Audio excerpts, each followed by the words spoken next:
The question is that the bill now be read a third time. Richard Back. Thank you, Mr Deputy Speaker, and it's my pleasure to speak for the opposition front bench in today's third reading of the Bank of England and Financial Services Bill.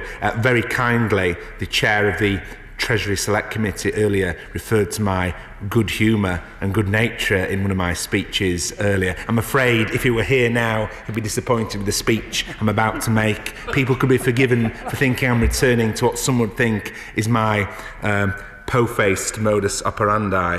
The role of government in legislating for financial stability and ensuring the Bank of England acts in the interests of the wider economy mean getting the balance of regulation right. That means righting the wrongs of the 2008 bankers' crisis is an important task for any responsible government, one that governments around the world have focused on fulfilling throughout the past decade. It's a task that has been attempted since the bankers' crisis of 2008, but today the bankers' chancellor is threatening to set back this task.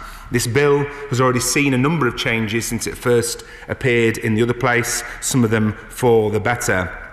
But it is the precipitate changes the government is making to financial services regulation through its new settlement with the financial sector, including through measures in this bill, which suggest the government has failed to learn the lessons of the 2008 bankers' crisis. This bill, Mr Deputy Speaker, is a missed opportunity. The measures we have challenged at second reading, in committee and on report include the proposed abolition of the Banks Oversight Committee, the proposed veto of the National Audit Office powers of investigation, the proposed downgrading of the power of the Prudential Regulation Authority to a committee of the bank, and the proposed reversal of the presumption of responsibility for misconduct cases for senior managers. We have also, however, welcomed a number of measures, including the Lord Stage concessions on the powers of oversight for the bank's non-executive directors, the reversal of the veto on the National Audit Office powers of investigation, and the measures announced to fund HMRC's illegal money lending teams. But we are, Mr Deputy Speaker, disappointed that other proposals have not been accepted by the government. The leak of the Panama Papers over the past fortnight has reawakened public concern with our financial system. The publication of thousands of documents detailing the systematic use of tax havens for the registration of secretive trusts and shell companies serviced by UK banks and holding trillions of pounds out of reach of HMRC has rightly outraged people across the UK and across the globe. That is why earlier today we offered the government an opportunity. The opportunity to demonstrate its commitment to delivering the necessary tax transparency measures with our new Clause 14. That clause, if the government had supported it, would have instituted a new principle for the FCA.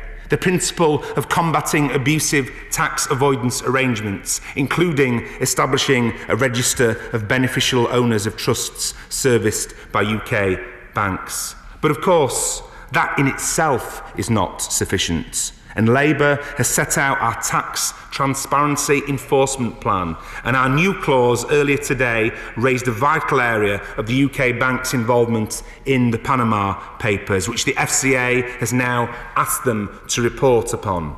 The government itself has set out some initial plans, but with respect has not, in our view, grasped the bull by the horns. It has itself been dragged there by campaigners, dragged there by charities and commentators, urging, quite rightly, action on anti-abuse rules and country-by-country reporting. But it is also, Mr Deputy Speaker, regulation of banks' activity here in the UK that has been such a dominant issue in recent years that the government has today rolled back on, watered down, or should I say, U-turned upon. The presumption of responsibility, as currently set out, applies to senior managers. It means that, to avoid being found guilty of misconduct when there has been misconduct in an area for which they are responsible, they will have to show that they took reasonable steps to prevent that contravention. This bill removes that onus on top bankers, an onus that is entirely reasonable, entirely proportionate, and, as very bitter experience tells the British people, entirely necessary. Misconduct and misdemeanours in financial services are sadly not merely a tale from our history. In 2015, for example, the FCA had to fine firms more than £900 million. There was also the LIBOR scandal, foreign exchange fines and the mis-selling of PPI to the value of up to £33 billion. And the presumption of responsibility is so reasonable and so necessary that the policy was introduced with cross-party support. That should not be forgotten. And it's remarkable, Mr Deputy Speaker, that just days after the leak of the Panama Papers and pressure on the Prime Minister to defend his creative financial arrangements, the government can come to this House and defend its decision to reverse regulation it chose itself to bring in back in 2013, following the comprehensive work of the Chair of the Treasury Select Committee and my colleague Lord McFall and others on the Parliamentary Commission on Banking Standards. And it's a measure, of course, that they are yet even to implement. A measure rolled back by a banker's chancellor under pressure from those who would have been scrutinised. This change of policy does not take place in isolation, but, as I've already said, as part of the Chancellor's new settlement with the financial sector. Another idea, Mr Deputy Speaker, that we were supportive of today, alongside our Treasury Select Committee colleagues, was to strengthen the role of the Treasury Select Committee in relation to the appointment of the Chief Executive of the FCA. It is the Treasury's influence over the FCA and financial regulation that has been the subject of so much debate and so much concern in the past year. Debate and concern about the removal of Martin Wheatley, debate and concern about the scrapping of the FCA review into banking culture, and more widely, as part of the post-crash debates, there have been concerns about whether or not bank capitalisation and leverage will be at sufficient levels, and about whether or not a suitably strong ring fence will actually be implemented. Added to this toxic cocktail of the banker's chancellor's own stirring is his unhealthy obsession with flogging off the government's RBS shares at a huge cost to the public purse. And I've previously asked the Minister whether the government will establish a floor price for the sale of RBS shares, as they have with Lloyds, or do they accept that the Chancellor got it wrong when he said his lost leader last year would lead to better sales? And there is also, Mr Deputy Speaker, the issue of pension master trusts. During the committee stage, the Minister told my colleague, the Shadow Financial Secretary, that they would bring forward legislation, but the Pensions Minister has since told the DWP Select Committee to quote, "I've been pressing for a pensions bill, but so far we don't have one," even though the government couldn't protect savers without one. Will the Minister say when the government will take action? This bill, Mr Deputy Speaker, is a missed opportunity to demonstrate how the Bank of England could carry out its work in the most efficient way possible, with transparency and accountability in its decision-making, serving the interests of the people who have sent us here to represent them. A missed opportunity to demonstrate that senior managers in the financial sector could continue to do their jobs while being effectively and appropriately regulated. More missed opportunities from the missed target Chancellor. But the context of this bill is vital to understanding our concerns and the concerns and demands of the wider public. We are 8 years on from the economic crisis, the bankers' crisis, which brought the financial services sector and our country to its knees and was rescued by the decisive action of the then Prime Minister. I will give way. Does your member not agree that we should be taking these banks over and running them state-wise? These dodgy banks that have been in trouble all these years.